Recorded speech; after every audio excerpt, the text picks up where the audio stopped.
پاک اس کے گناہوں کو معاف فرما دیں گے۔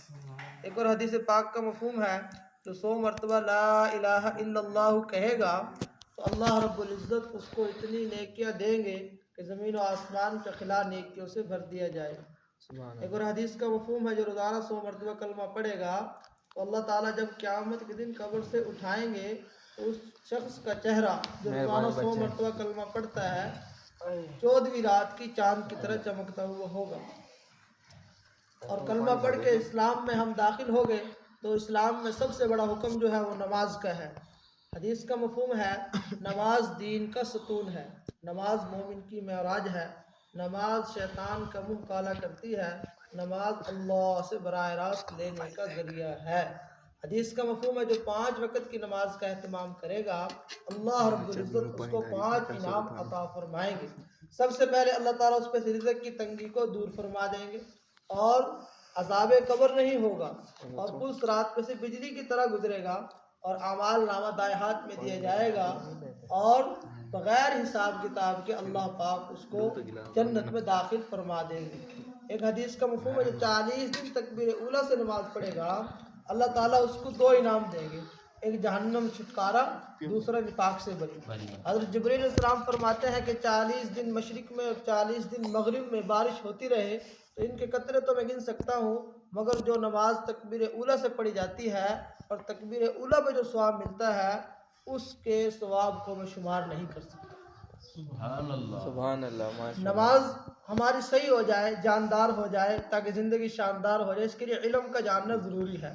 علم کا مطلب ہے جاننا، حال کے امر کو پہچاننا۔ حدیث کا مفہوم ہے تم میں بہترین شخص وہ ہے جو قرآن سیکھے اور دوسروں کو سکھائے۔ قرآن کی ایک آیت سیکھنا سکھانا 100 رکعت نماز نوافل سے افضل ہے۔ علم کا ایک باب سیکھنا سکھانا 1000 رکعت نماز نوافل پڑھنے سے افضل ہے۔ قیامت کے دن حافظ قرآن سے کہا جائے گا قرآن پاک پڑھتا جا، جنت کے درجوں پہ چڑھتا جا، جہاں آخری آیت وہی تیرا آخری ٹھکانہ۔ حدیث پاک کا مفہوم ہے فرمایا حافظ قرآن باعمل، قیامت کے دن اس کو بلایا جائے گا اور فرمایا جائے گا کہ 10 آدمیوں کے بارے میں سفارش کرو، اور سفارش کرے گا اور ان آدمیوں کی جن پہ جہنم واجب ہو چکی ہوگی تو اللہ پاک ان کو جنت میں داخل فرما دے گا۔ 10 آدمیوں کو ذکر، حدیث پاک کا مفہوم ہے ذکر سے اللہ کا دھیان نصیب ہوتا ہے۔ جنت کے 8 دروازے ہیں، ایک دروازہ خاص ذاکرین کے لیے ہے، اس میں ذکر کرنے والے ہنستے مسکراتے جنت میں داخل ہو جائیں گے۔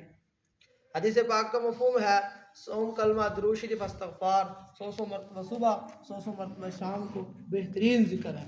حدیث پاک کا مفہوم ہے کہ جو بندہ 1 مرتبہ درود پاک پڑھتا ہے تو اللہ پاک کی طرف سے 10 رحمتیں نازل ہوتی ہیں، 10 برکتیں نازل ہوتی ہیں، 10 درجے بلند ہوتے ہیں، 10 خطائیں معاف ہوتی ہیں۔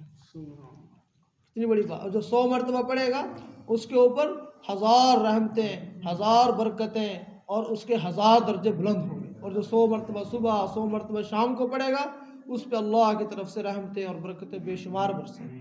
اور جو روزانہ 1000 مرتبہ درود شریف پڑھے گا اس وقت تک اس کی موت نہیں آئے گی جب تک وہ اپنا جنت میں مقام نہ دیکھ لے۔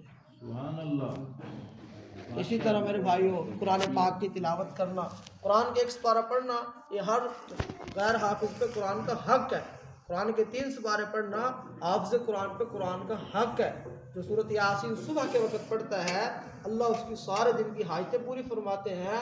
سورۃ یاسین 1 مرتبہ پڑھنے پہ 10 قرآن پڑھنے کا اللہ ثواب عطا فرماتا ہے۔ جو بندہ سورہ واقعہ پڑھے گا مغرب کے بعد تو اللہ پاک اس کو غنی بنا دیں گے، فقر اور اس کے اوپر سے غربت کو اللہ پاک دور فرما دیں گے، دنیا میں بھی غنی آخرت میں بھی اغنیا کے ساتھ اس کا حشر ہوگا۔ اس کے ساتھ ساتھ ہر ایک کے ساتھ صلہ رحمی سے پیش آنا۔